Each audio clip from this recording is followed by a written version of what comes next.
নমস্কার বন্ধুরা, আপনারা কেমন আছেন? আমি আরএস।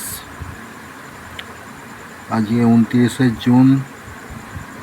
আমরা এখন আলোচনা করব 30শে জুন, মানে কালকে মঙ্গলবারের জন্য। কাল মঙ্গলবার 30শে জুন আমাদের ইন্ডিয়ান স্টক মার্কেটে নিফটিতে কীরকম চাল আসতে পারে সেই বিষয়ে আমরা এখন আলোচনা করব। আমাদের আলোচনার বিষয়বস্তু হচ্ছে নিফটি। আজকেও শুধু ক্লায়েন্টরাই বুলিশ পজিশন হোল্ড করছে। ইন্ডেক্সের তিনটে স্টেটমেন্টেই ইন্ডেক্স ফিউচারে ইন্ডেক্স কল এবং ইন্ডেক্স পুট সেল করে রেখেছে। ইন্ডেক্স ফিউচারে বাইং আছে, ইন্ডেক্স কলেও বাইং আছে এবং ইন্ডেক্স পুট সেল করে রেখেছে।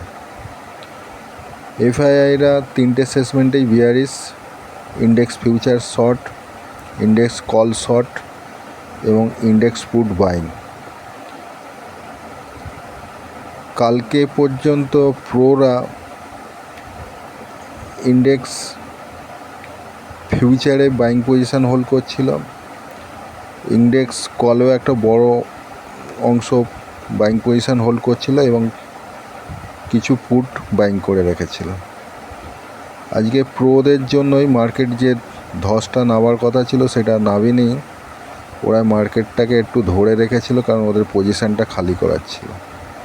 আজকে ওরা পজিশান খালি করে ওরা দুটো সেগমেন্টে বিয়ারিশ গেছে।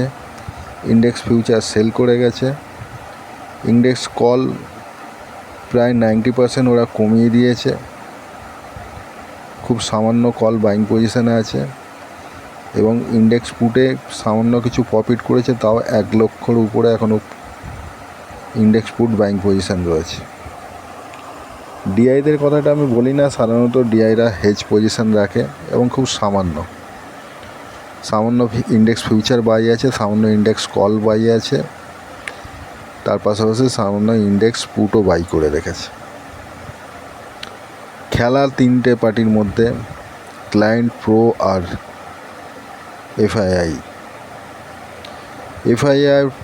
এফআইআই এবং প্রো দুটো বড় স্মার্ট মানি বিয়ারিশ পজিশান নিয়ে গেছে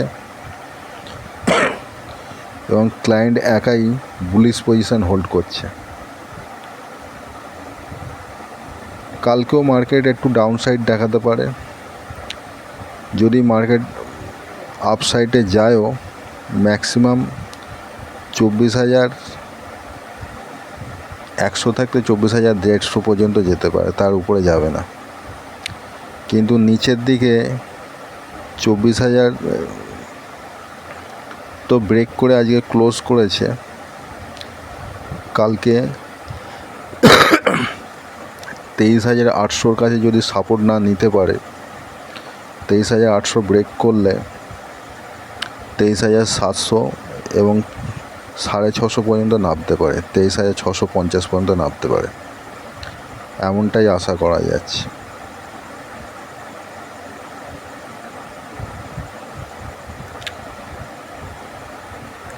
এখনও পর্যন্ত এফআইআইদের যে পজিশান হোল্ড করছে, আমি বুঝে উঠতে পারছি না যে এই পজিশানটা শুধু এই মাসের জন্য না এরা আগামী মাসেরও কিছু পজিশান হোল্ড করছে। এটা কালকে রাত্রে ডেটা আসার পরেই পরিষ্কার হবে কতটা খালি হচ্ছে বা কতটা অ্যাড হচ্ছে। কারণ কালকেই expiry, monthly expiry, bank Nifty এবং নিফটি দুটোর মান্থলি এক্সপায়ারি কালকে হয়ে যাবে। তাই কালকে এক্সপায়ারি পরও এফআইআইদের কাছে আর কি হাতে থাকছে সেটা কালকে ডাটাটা খুব ইম্পর্টেন্ট হবে। যাই হোক, আজকে এইটুকুই। আমি আমার ভিডিওর মধ্যে প্রতিদিনই বলি বিয়ারিশ, কারণ আমি বিয়ারিশ এই জন্যই বলি, ডাটা আমাকে বলছে বিয়ারিশ। যে কোনো দিন একটা বড় ধরনের পতন হয়ে যেতে পারে, তাই আমি আপনাদের সাবধান করতে চাই, আর কিছু না। আজকে এইটুকুই। যাই হোক, আমি আমার ভিডিওর মধ্যে দিয়ে যা কিছুই আলোচনা করি বা যার লেভেল নিয়ে আলোচনা করি তার ভিত্তিতে আপনারা দয়া করে কোনো ট্রেড নেবেন না, কারণ আমি কোনো সেবি রেজিস্টার্ড নই। সবচেয়ে ভালো হয় আপনারা ট্রেড নেওয়ার পূর্বে কোনো সার্টিফাইড সেবি রেজিস্টার অ্যানালিস্টের কাছ থেকে আলোচনা পরামর্শ করে নিয়ে তারপর ট্রেড নেবেন, এবং ট্রেড নেওয়ার সময় সিস্টেমের স্টপ লস ব্যবহার করবেন। এরপরেও যদি আপনাদের ট্রেডে কোনো লাভ বা লস যা ক্ষয়ক্ষতি হয়, তার জন্য আমি বা আমার চ্যানেল কোনোভাবেই দায়বদ্ধ নয়।